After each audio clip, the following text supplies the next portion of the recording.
안녕하세요.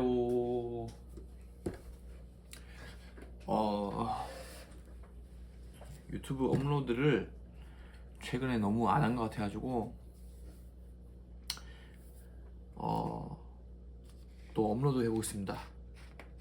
몇몇 분들이 또 관심을 가져주시더라고요. 이렇게 왜 이렇게 안 올리냐, 올려달라. 예. 또 떠들어 보겠습니다. 예. 지금 시간은 새벽 5시인데 요즘에 막 자다가 깨요. 잠도 안 오고. 예. 요거는 진빔 하이볼. 예. 그리고 요거는 레몬 원액입니다. 저기 코스트코에서 파는 거. 요거를 섞어 먹으니까 맛있더라고요. 진빔 하이볼은 또 저의 절친 블루버드가 김도경 블루버드가 또 챙겨줬습니다. 무려 한 박스를. 무슨 뭐 행사 갔는데 뭐 진빔을 받을 뭐 그런 게 있었나 봐요. 네, 한잔 하시죠. 네. 요즘 많이 안 먹습니다. 그냥 간단하게 먹는데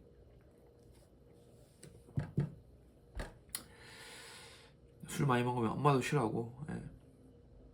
저도 피곤하고. 예. 오늘 떠들 이야기는 경계인, 약간 철학적 의미에서 경계인에 대해서 이야기하고 싶은데, 제가 좋아하는 그 철학자분이 계시죠. 그분이 이제 막 쓴 책 보면은 뭐 경계인 막 그런 내용이 나오더라고요. 그 내용이 되게 재밌어요. 잠시만, 기침 나올 것 같아요.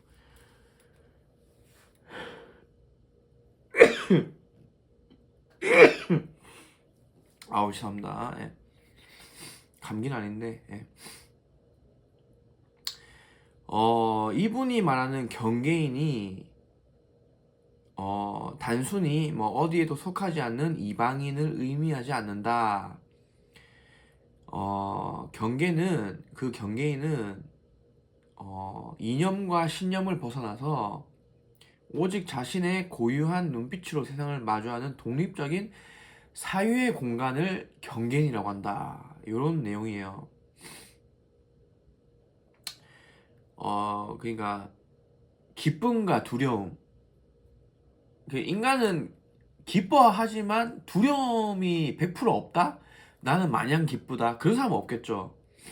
기쁨과 두려움이 공존하는 게 이제 인간인데, 그 경계의 불안을 감당하는 태도,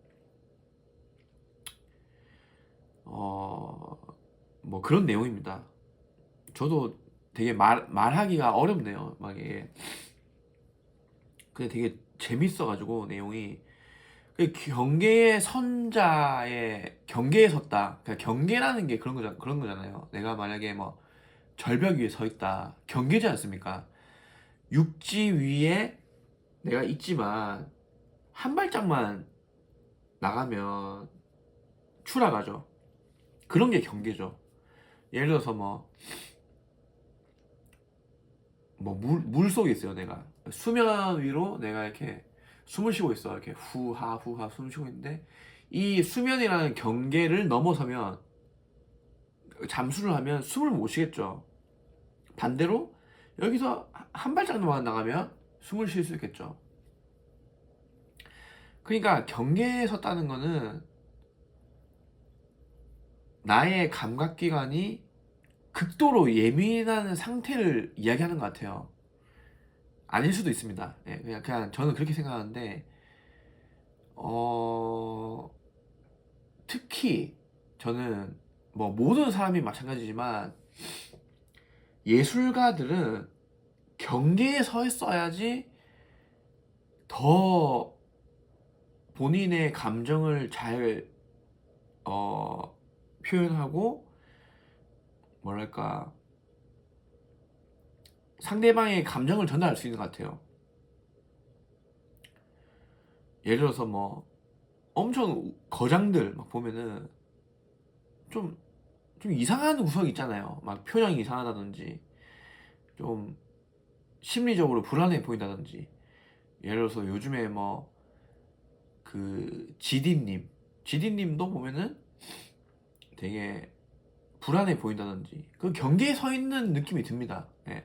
그리고 뭐 옛날에 마이클 잭슨 뭐 이런 사람도 항상 좀 불안해 보일 때도 있었지만, 뭐 엄청 기뻐 보일 때도 있고, 그런 게 경계에 서 있는 게 아닌가. 그런 우리 시대의 아버지들 얼마나 경계에 서 있습니까? 아버지들 그 가정 챙겨야지, 돈 벌어야지, 여기저기 시달리지, 뭐 그런 가정도 있고 아닌 가정도 있지만, 뭐 처자식은 자기 편 아닌 아버지도 계시지. 경상도 아버지들은 대부분 처자식이 자기 편이 아닌 경우가 많습니다. 아닐 수도 있고. 예. 이분은 경계에 선 사람을 이렇게 비유했어요. 사자의 눈빛과 고독. 그는 경계에 선 자의 눈빛을 사자의 눈빛에 비유합니다. 늑대처럼 떼지어 다니지 않고, 뭐 멋있는 이야기네. 늑대처럼 떼지어 다니지 않고 한없이 쓸쓸하지만 강렬한 고독을 견디는 눈빛입니다. 고독하다는 거죠. 고독하다. 경계에 선 자들은 고독하다. 기쁨을 느끼면서도 두려움을 가지는 이유는 당신이 지금 누군가의 뒤를 따르는 사냥개가 아니라 자기 삶의 주인인 사자로서의 고독의 지경에 들어섰기 때문일 겁니다. 너무 재밌습니다. 저는 이런 이야기들이.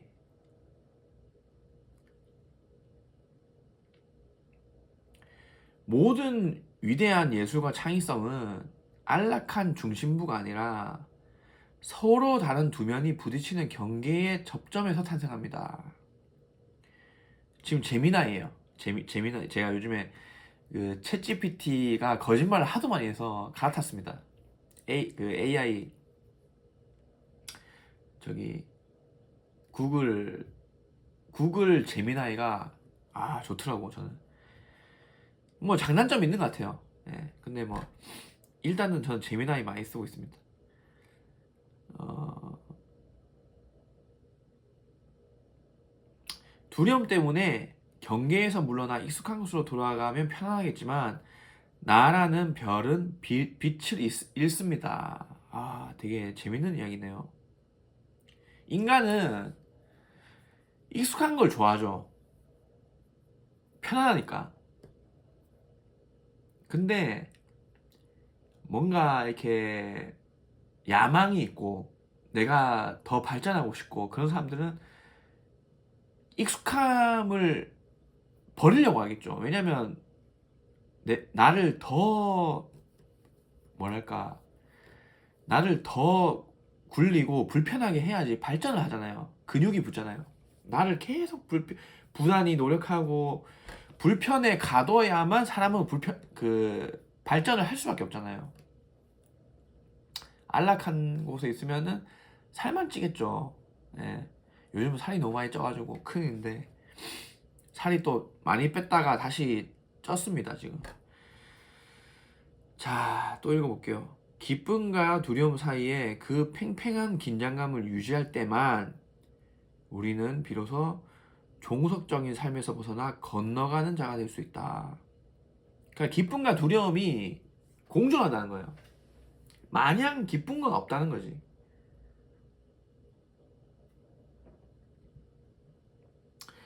나이가 들수록 그런 것 같아요. 저도 생각보다 나이가 많습니다. 80년 후반생입니다. 나이가 요즘 차고 있는데 마냥 기쁘지가 않아요. 그러니까 뭐 남들이 보면은 문제없는 인생으로 볼 수 있죠. 뭐 음악으로 돈 벌고 뭐 그냥 이래저래 잘 살고 이런데 살도 찌고 있고 그런데 그 속에 또 두려움이 있다는 거죠. 인간이. 저는 또 개인적인 이야기지만 악몽을 엄청 많이 꿉니다. 저는 이게 아버지 유전인지 어머니 유전인지 모르겠는데 어머니는 아닌 것 같아. 예. 악몽을 엄청 많이 꿔요. 악몽도 굉장히 공포스러운 악몽을 꿀 때도 있고 높은 곳에서 떨어지는 꿈도 자주 꿉니다. 근데 그게 그 중학교 때 꾸면은 뭐 키 큰다 그런 얘기 있는데 나이 먹어서도 그런 꿈을 꿔요. 그러고 뭐 막 하늘에서 막 뭐 자동차가 막 쾅쾅 떨어져 내 눈앞에 버스가 떨어지고 막 승용차가 떨어져. 그럼 나는 막 그걸 피해 다녀.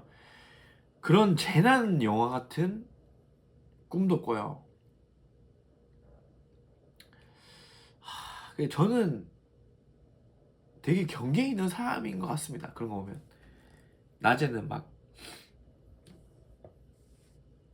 행복하게 살다가 꿈은 또 그런 걸 꿔. 희한합니다.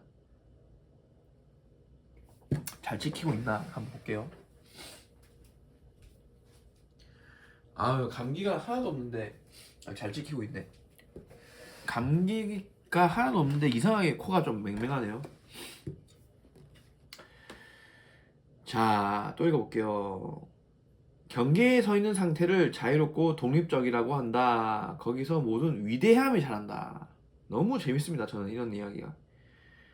그러니까 내가 예민하고 경계에 서 있으면 위대해진다는 거죠. 근데 반면 그런 생각도 들어요. 과연 위대할 필요가 있나? 사람의 인생이. 근데 그런 게 있는 것 같아요. 그냥 본능적으로 남자들은 이게 진화론적 관점에서 원시 부족을 보면은 사냥을 했지 않습니까? 남자들은. 그 사냥이란 게 경계에 있는 거잖아요. 그냥 이건 제 내피셜이에요. 그냥 뭐 여기 읽은 것도 아니고. 예를 들어서 내가 나가 정글로 나가 빤스만 입고 이게 돌도끼 들고 정글로 나가. 그러면 막 뭐 잡겠죠. 뭐 멧돼지 잡을 때도 있고 뭐 오랑우탄이랑 싸울 때도 있을 거고 사자가 나타날 때도 있을 거고 그러면 이길 확률이 현저히 낮아지겠지만 얼마나 쫄리겠습니까 내가 질 수도 있는데 경계에 서 있는 거죠. 남자들은 도전을 좋아하는 DNA가 있습니다. 남자들은 사냥을 좋아하고 내 목숨을 바쳐서 뭔가 이루어내는 걸 좋아하고 도박이죠. 도박. 나 아빠 처자식 안녕 나 사냥 갔다 올게. 집에 못 들어갈 수 있는 거지. 나가가지고 맘모스 그 코끼리한테 밟혀 죽을 수도 있고 반대로 코끼리를 잡아올 수도 있는 거고. 그게 이제 남자들의 DNA가 아닌가. 거기서 위대함이 나온다. 아버지들은 다 위대합니다. 가정을 예쁘게 꾸리고 그런 아버지들은 정말 위대한 거예요. 아버지들 사랑하십시오, 여러분. 예. 아버지가 큰 사고 안 쳤으면은 존경해 주세요. 예. 그런 내용이 있고 또 제가 하고 싶은 이야기 있었는데 제가 또 하고 싶은 이야기가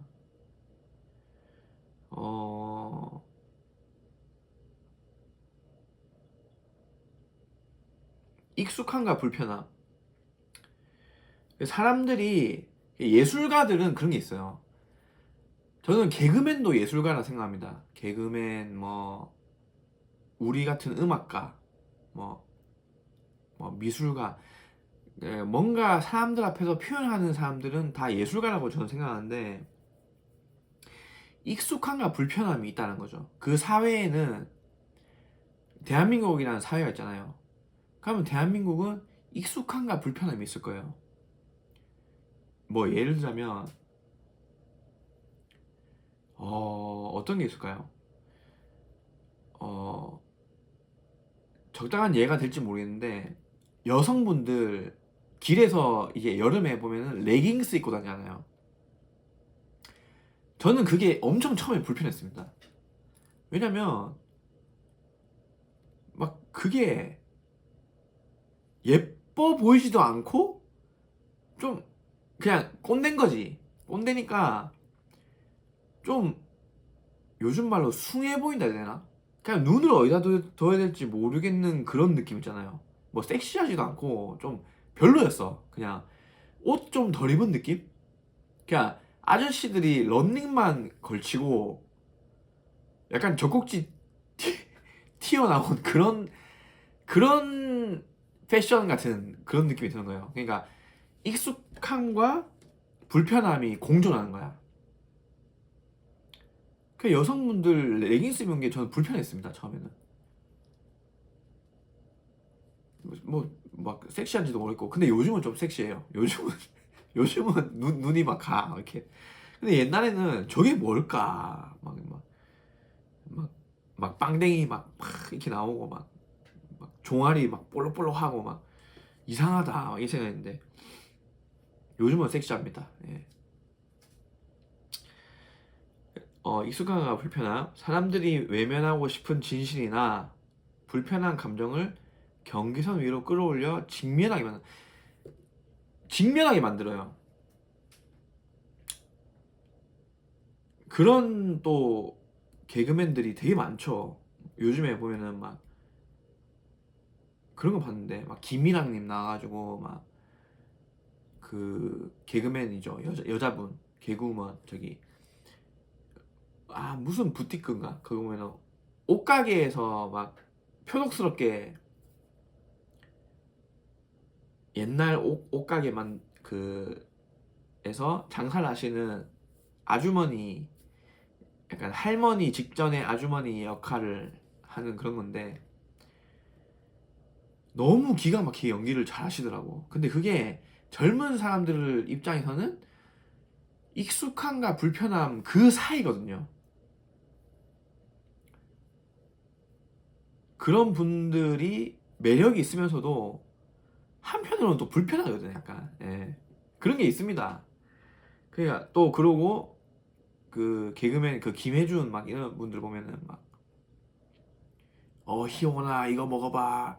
뭐 우리 사촌 큰아버지 같은 그런 삼촌, 우리 막 먹기 싫은데 막 야 뭐 당근을 먹어야 돼, 당근 먹어봐, 당근 먹어봐, 이 당근 먹어봐 이야기를 막 10번 막 하더만. 근데 그게 너무 공감이 되는 거지, 우리 세대는. 그러면서 저는 그 생각했어요. 야, 나는 과연 내 동생들한테 이런 행동을 하지 않았나. 했습니다. 나도 했던 것 같아. 미안합니다. 예, 미안하고. 우리는 알게 모르게 상대방에게 나이스한 행동을 할 수도 있고 불편한 행동을 할 수 있는 거예요. 그냥 그 경계에 서 있는 거야. 우리는 매 순간 그 경계에 서 있으면서 그거를 알아차리는 사람이 발전을 하는 거예요. 근데 그 경계에서 많이 벗어나는 사람은 재미가 없거나 사람들이 싫어합니다. 저 생각은 그래요. 그러니까 그 경계에서 너무 순둥순둥한 쪽으로 가셨어. 뭐 다 좋고 뭐 다 오케이고 막 재미없잖아요. 근데 반대로 막 너무 막 공격적이고 막 다 싫고 막 그 경계 그 사회의 기준에서 막 부정적이고 그러면은 불편하겠지 사람들이. 그런 거죠. 거겠죠. 그냥 그런 생각이 들었어요. 그래서 지금 유튜브 제목도 뭐라고 써야 될지 모르겠어. 경계인이라는 키워드가 들어가야 되겠죠.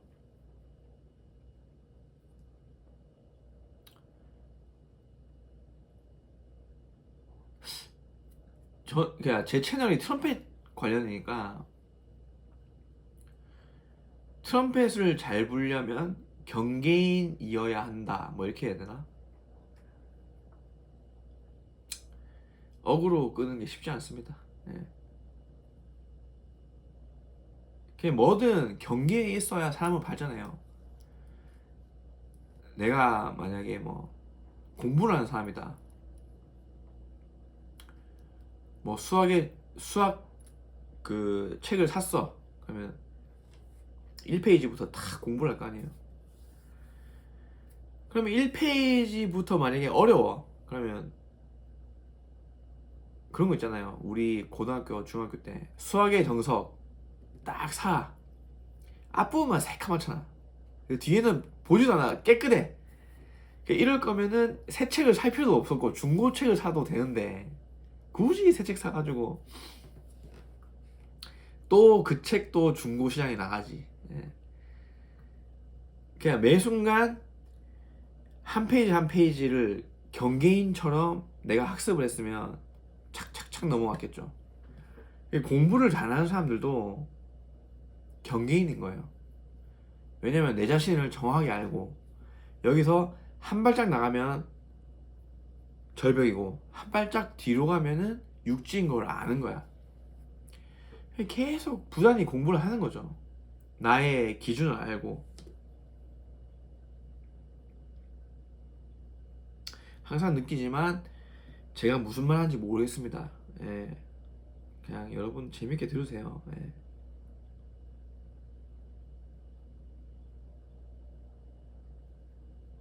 요런 이야기도 있어요. 제미나이에게 경계인에 대해서 막 물어봤어요. 세상에 완전히 섞이지 못한다는 이질감이 들 수도 있고 어디에 정착하지 못한다는 부유감일 수도 있죠. 부유감이 뭘까? 예. 한글 어렵네요. 하지만 예술가의 관점에서 경계의 감각을 들여다본다면 그것은 아주 특별한 에너지가 될 수 있습니다. 저 이런 생각 되게 많이 해요. 세상에 완전히 섞이지 못한다.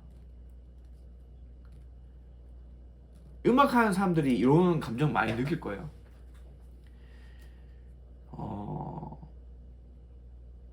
자기 세계에 빠져 있거든. 약간 자기 세계에 빠져 있어.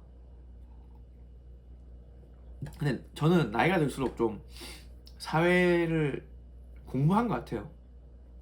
근데 저의 20대를 돌아보면은 완전 내 세상에 빠져 있어. 사회를 몰라요. 예. 그게 장단점일 수 있죠. 무조건 좋다, 무조건 나쁘다라고 볼 수 없고, 음.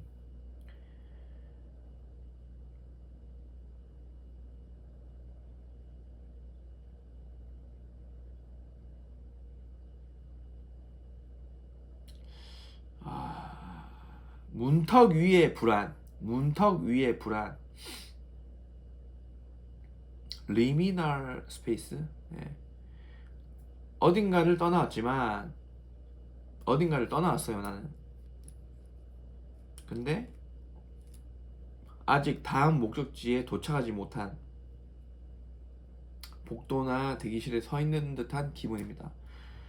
이게 정확히 접니다 지금. 예. 그래서 계속 더 잘하고 싶어요.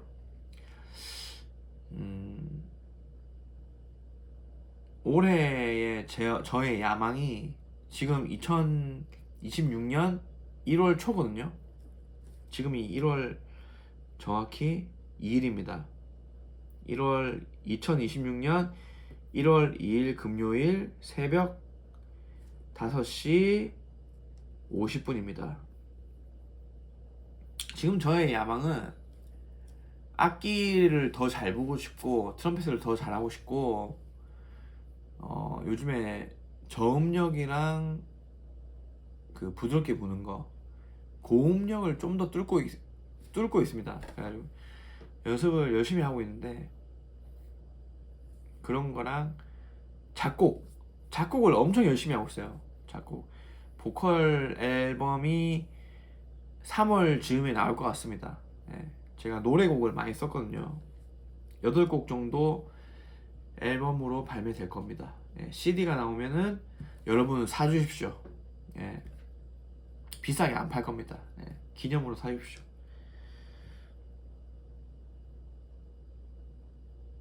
자, 또 읽어볼게요. 방금 읽었던 거. 어딘가를 떠나왔지만 아직 다음 목적지에 도착하지 못한 복도나 대기실에 서 있는 듯한 기분입니다. 맞아요, 정확해요. 예술적 가치, 가장 불안하지만 가장 창조적인 상태입니다. 그렇구나. 결정되지 않는 상태에서만 나올 수 있는 날것의 에너지가 작품에 긴장감을 부여합니다. 저 요즘에 그거 많이 보거든요. 유튜브 많이 봐요. 유튜브 보면은 AI 음악, AI 작곡, 요즘에 그게 핫하더만. 그래가지고 엄청 봐. 저도 이게 뭔가 궁금하니까. 그게 수노라는 사이트? 뭐 앱이 있나봐요. 수노.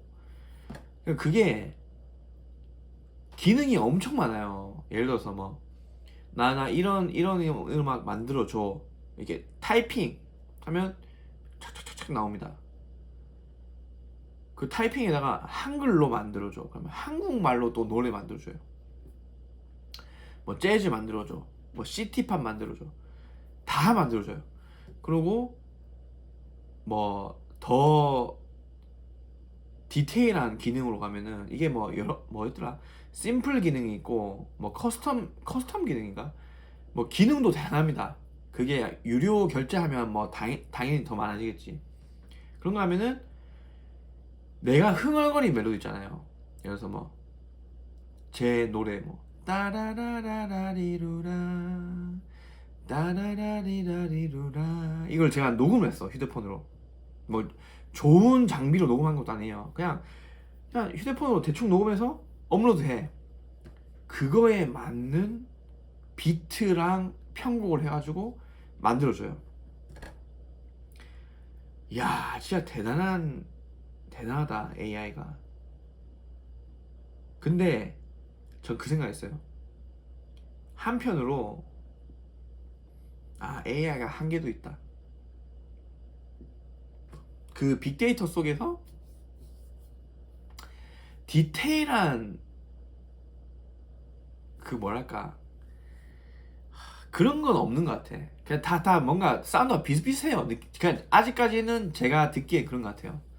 예를 들어서 보사노바 만들어줘 하면 그 보사노바의 느낌은 나요. 사람들이 아는 그 보사노바의 느낌 나는데 내가 아는 그 재즈의 그 깊이, 그냥 그런 거예요. 우리가 만약에 어릴 적부터 갔던 단골 식당이 있어.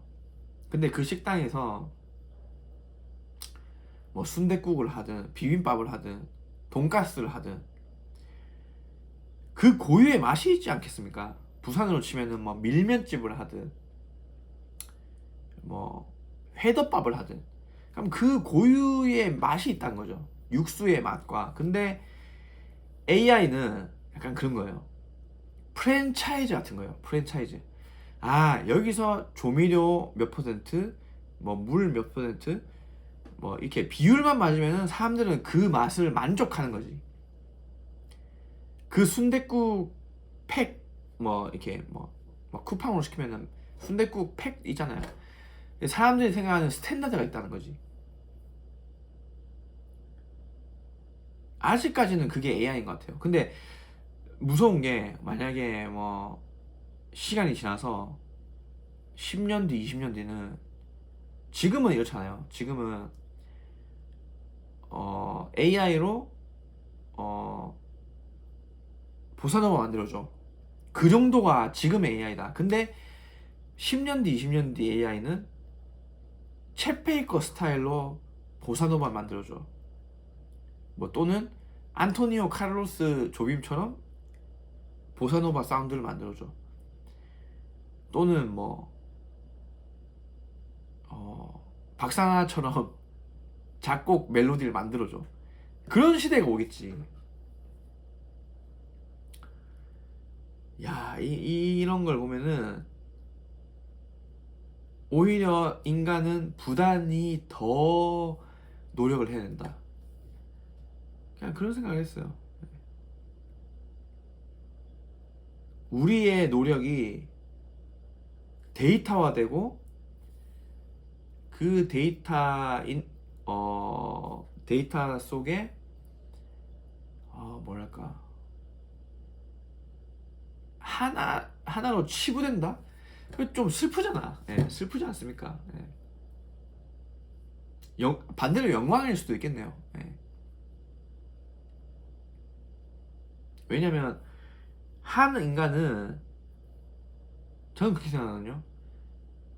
그 개인이 거장이 됐다는 거는 그 사람의 색깔이 굉장히 강한 겁니다. 반대로 그 사람이 다 잘해. 내가 뭐 만약에 뭐 마이클 잭슨이야. 보사노바도 잘하고 재즈도 잘하고 팝도 잘하고 뭐 그렇겠습니까? 아니에요. 마이클 잭슨은 팝만 잘했어요. 그러니까 대부분의 거장은 하나만 잘합니다. 하나만. 챗 베이커도 스윙이랑 보사노바를 잘했어요. 그리고 트럼펫을 너무 잘했고, 챗 베이커가 트럼본을 잘하진 않았거든요. 예.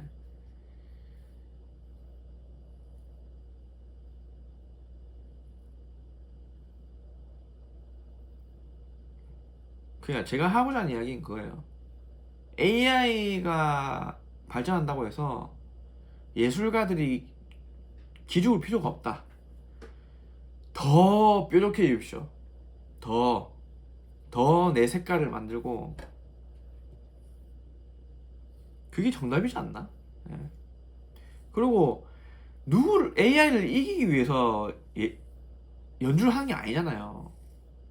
그냥 내가 재밌으니까 하는 거지. 사람들이 좋아해주고 감동해주고 내가 좋아하는 거를 보여줬는데 상대방도 좋아해.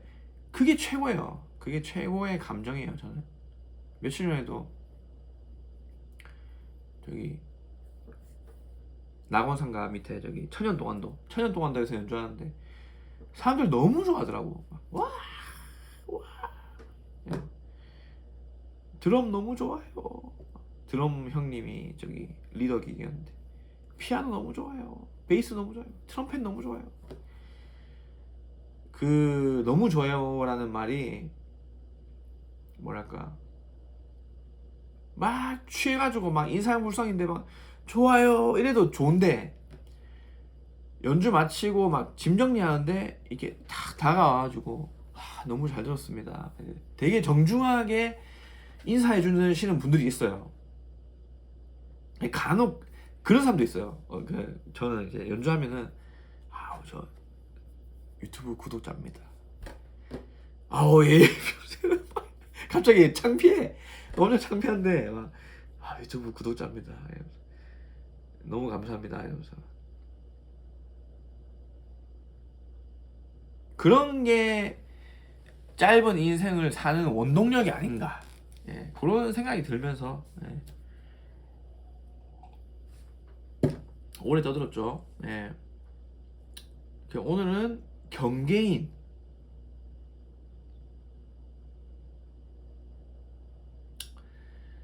제목을 뭘로 지어야 될지 모르겠네요. 어쨌든 뭐 잘 지어보겠습니다. 여러분 트럼펫 연습 재밌게 하시고 트럼펫 연습 뭐 게을리 하셔도 됩니다.